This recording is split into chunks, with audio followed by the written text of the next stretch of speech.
Bonjour, mon nom est Caroline Chaput, je suis travailleuse sociale experte à la Cour supérieure.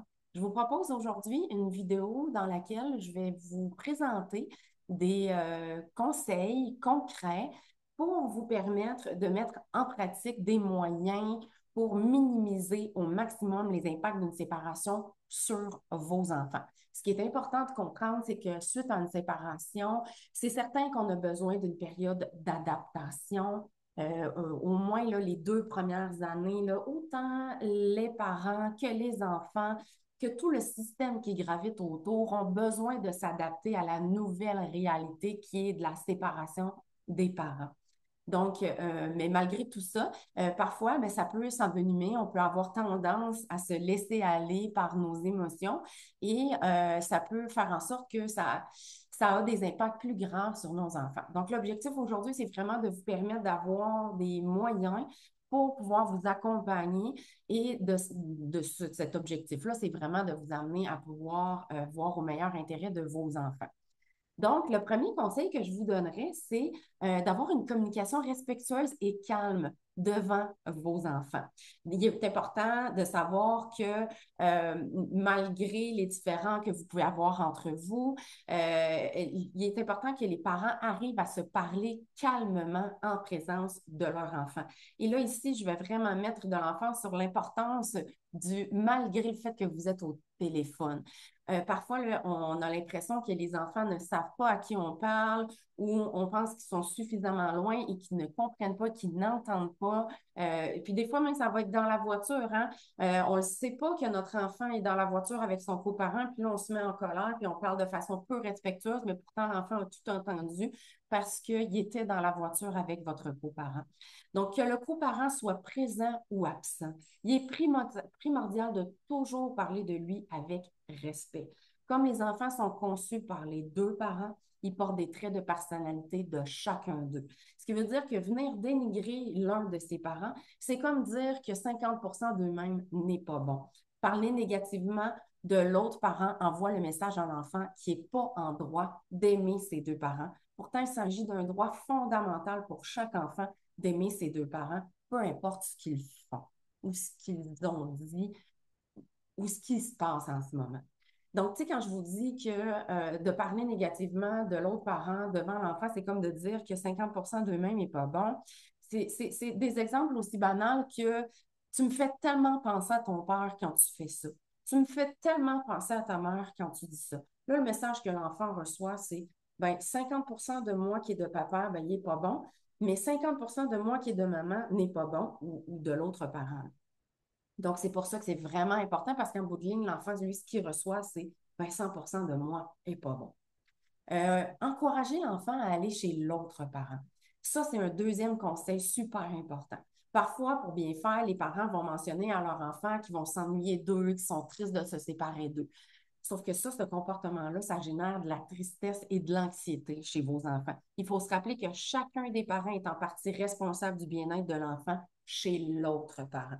On est responsable du bien-être de notre enfant quand il est avec nous, mais on est aussi responsable de son bien-être quand il n'est pas avec nous, quand il est avec l'autre parent. Les parents doivent encourager leurs enfants à aller chez l'autre parent en lui disant qu'il va certainement s'amuser, retrouver un animal de compagnie, qu'il y a d'autres enfants qui les attendent à ce domicile-là, que l'autre parent a certainement très hâte de passer du temps avec lui.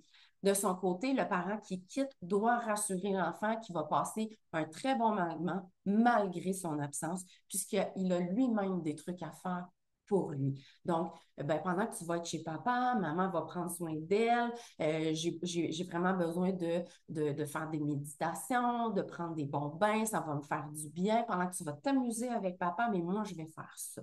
Il est normal, en tant que parent, d'apprécier le temps qu'on a avec nos enfants et de nous assurer de nous offrir du temps pour nous. Alors, on ne se gêne pas pour nommer les activités que nous allons faire pour nous, mais que nous savons qu'ils vont ennuyer l'enfant s'il était présent.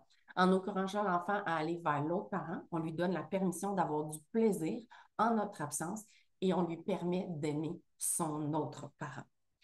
Troisième conseil, apaiser notre colère. Comment on peut faire ça? Il y a toutes sortes de moyens qu'on peut faire pour apaiser notre propre colère. Puis c'est tout à fait normal que dans le cadre d'une situation de séparation, qu'on en vienne à avoir des conflits. Souvent, on ne s'est pas nécessairement séparés pour rien. Il y avait des choses qui ne fonctionnaient pas. On a des irritants. Toutefois, c'est important de pouvoir calmer cette colère-là.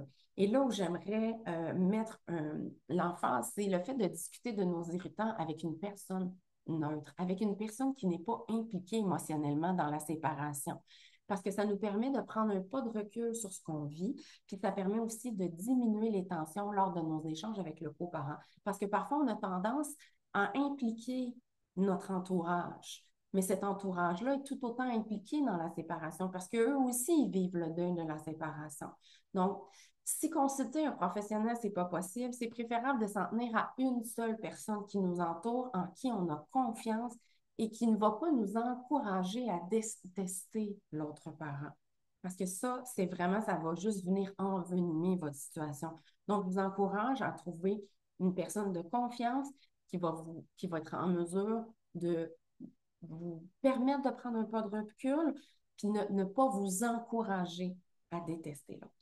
Le quatrième conseil que j'aimerais vous donner, c'est avant chaque action, se demander c'est dans l'intérêt de qui. Et ça, là, ça peut vous paraître vraiment banal et vraiment évident, mais malheureusement, c'est une étape que les gens oublient souvent. Ils sont parfois tellement aveuglés par leur colère qu'ils arrivent même à se convaincre que les démarches qu'ils entreprennent, les actions qu'ils font ou les commentaires qu'ils disent sont dans l'intérêt de l'enfant. Alors que c'est loin d'être le cas, c'est tout à fait le contraire. Si chacun des parents s'assure de prendre des décisions dans l'intérêt de l'enfant, il y aura assurément moins d'impact sur ce dernier. Et le dernier conseil, se concentrer sur notre part de responsabilité dans le conflit. Il n'y a personne qui est blanc comme neige. Nous avons tous une part de responsabilité dans chacune des relations que nous entretenons. Que ce soit du positif ou du négatif, nous avons une part de responsabilité. Probablement l'aspect le plus négligé. Naturellement, l'être humain a tendance à regarder ce que l'autre a dit ou ce que l'autre a fait. Pourtant, nous n'avons aucun pouvoir sur les actions de l'autre. Toutefois, lorsque les parents se concentrent sur leur propre part de responsabilité, sur comment ils peuvent améliorer la situation, ils diminuent les risques de conflit avec le coparent et améliorent leur approche. Voici les 5 conseils que je vous recommande fortement d'appliquer dès maintenant. Asseyez-vous, écrivez ces conseils-là, regardez ce que vous pouvez mettre en application dès maintenant et c'est ce qui va vous aider pour la suite des choses. En fait, c'est ce qui va surtout aider vos enfants à mieux s'adapter à leur nouvelle réalité d'avoir des parents séparés. Sur ce, je vous souhaite de passer une belle fin de journée.